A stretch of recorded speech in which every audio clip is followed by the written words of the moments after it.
Today, we're going to talk about the devastating earthquake that struck Turkey and Syria a few days ago, leaving a trail of destruction, death, and despair. The quake, with a magnitude of 7.8, was the most powerful one in Turkey since 1939, and it was followed by several aftershocks that added to the chaos and fear. So far, more than 24,000 people have lost their lives, and many more are missing or injured.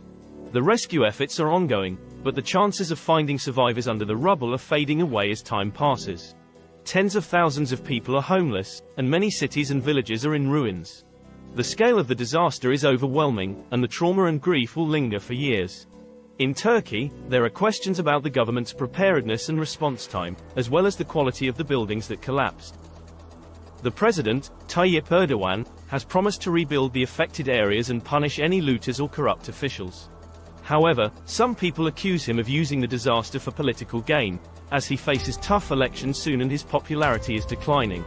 In Syria, which is still in the middle of a civil war, the earthquake has added to the misery of the people who are already suffering from violence, poverty, and displacement.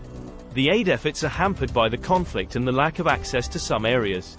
The international community has expressed condolences and offered help, but the challenges are huge, and the road to recovery will be long and difficult.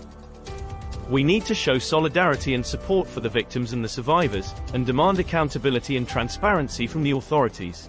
If you want to donate or volunteer for the relief efforts, I'll put some links in the description below.